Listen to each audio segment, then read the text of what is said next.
If you have ongoing exposure to controlling people, it's a virtual certainty that you're going to experience blurry boundaries, which is why I've created the extensive online course called This Is Me, Establishing Boundaries with the Controllers in Your Life. There's a link below that will give you all of the details, and I hope that you would find it therapeutic.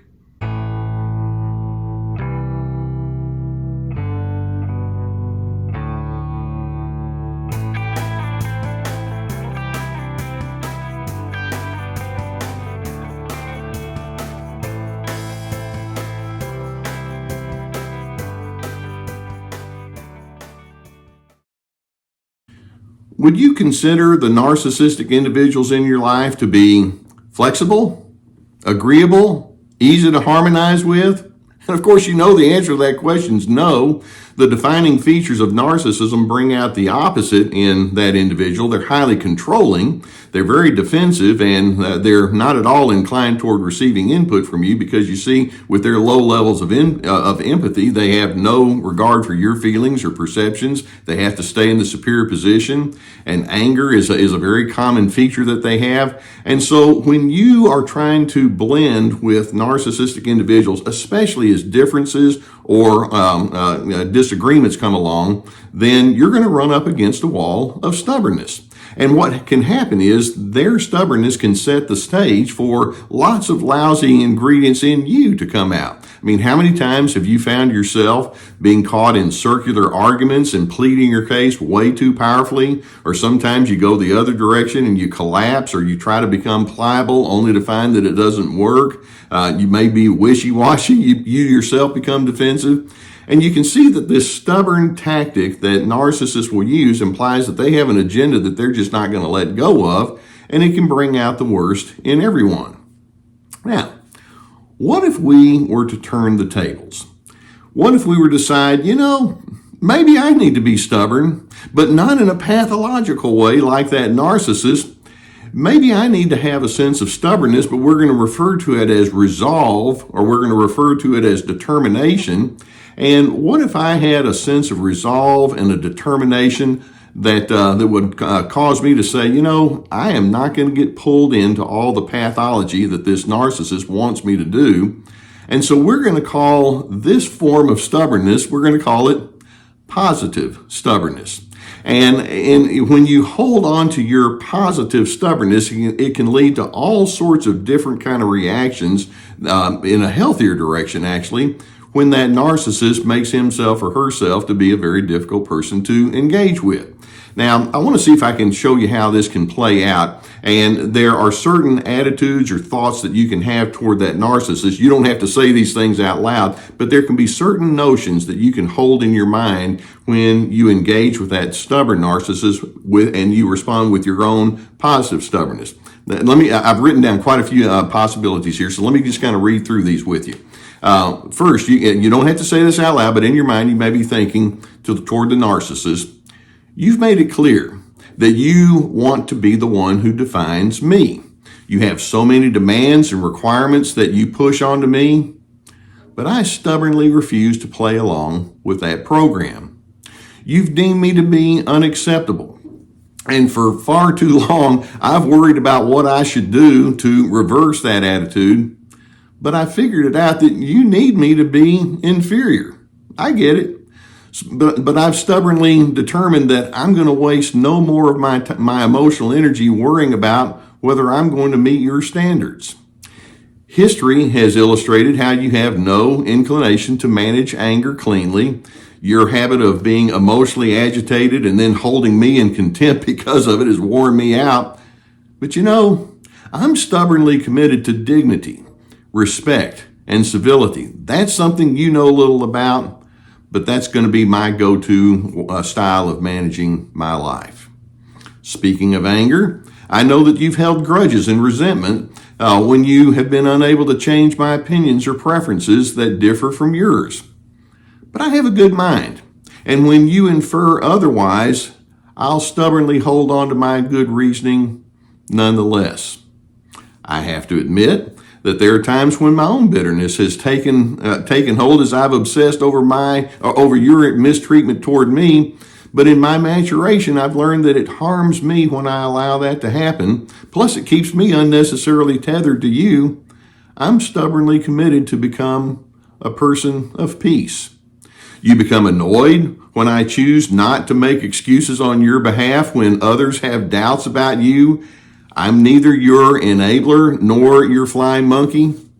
So I'm going to stubbornly determine to let you explain yourself to others without me having to be some weak apologist. You're prone to mood swings and immature reactions. Just like you were when you were 6 years old. I used to tiptoe around those moods, but now I've stubbornly decided to simply allow myself to be me, even as you're channeling your own inner child like that. One of your favorite tactics is to play the role of victim. And it used to work in the sense that I'd actually apologize or shift my plans, but I'm on to your game. And if you want to remain as the victim, knock yourself out, but I stubbornly refuse to assume the role of villain. You seem to be bothered when I spend time with people who love me and know me well, as if somehow that will diminish your power over me, which is actually true. I'm going to remain stubbornly committed to people who know me well and make healthy efforts to harmonize with me. I like that. When you feel like you're losing your grip over me, you'll dredge up the old tactic of guilt and shame. That used to have an impact on me, but not anymore. I'll stubbornly cling to my inherent worth despite your presumptions to the contrary. Whether you ever admit it or not, I see how important it is for you to continually criticize me, but I'm no longer willing to play along with worrying about what criticism is going to come along lately. I'm going to stubbornly hold to the conviction that equality is the best way to approach relationships. That's what I do. Sometimes you like to create the impression of being a pensive person, but I certainly haven't seen the benefits of that or what it might imply. But I've done quite a bit of my own pensive thinking, and I've stubbornly committed to myself to take initiative with ingredients like love and kindness and goodness.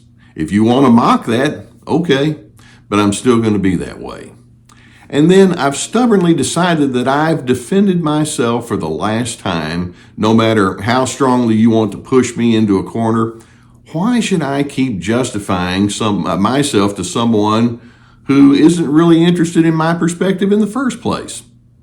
You see, that's what positive stubbornness is. And as you maintain a sense of positive stubbornness, you can maintain your commitment towards the best characteristics and the best patterns of life that you have to offer. Someone in this world has to stand for healthy living, and I hope that you can be one of those someones. So let's take this a little bit further and look even more at some of the resolve, some of the determination that you can hold on to. For example, you can resolve in that positive stubbornness that, you're going to just drop the illusion that the narcissist is going to behave like a big boy or big girl when conflicts come along. It's not going to happen. You can also resolve to step away from the hope that the narcissist is going to be anything other than a bully. It's what they are. But then in your resolution and determination, you can resolve to establish boundaries and consequences when that person has crossed the line into abusive or inappropriate treatment of you. You can resolve to listen to your own inner voice when the red flags pop up, prioritizing self-care. You can resolve to trust yourself despite the narcissist's inability to do the same in reverse. You can resolve to be assertive as the situation warrants. And when the narcissist dislikes it, you can be assertive anyway. No justification necessary.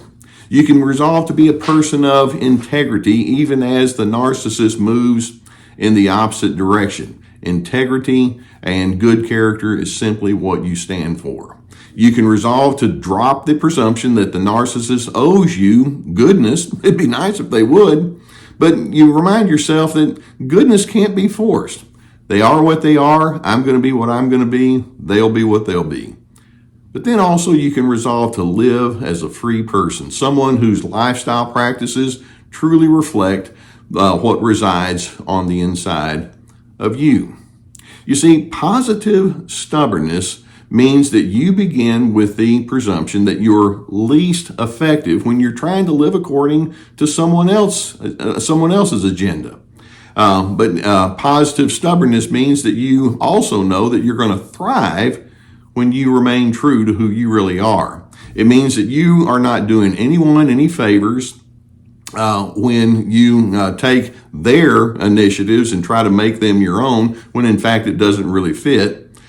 You can listen carefully to the feelings and opinions and perspectives of other individuals, but then at the end of the day, you can still decide, but you're responsible for your life's trajectory.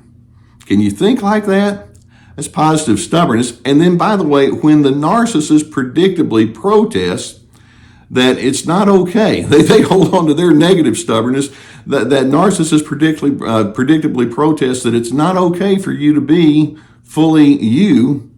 In your positive stubbornness, you can proclaim, watch this.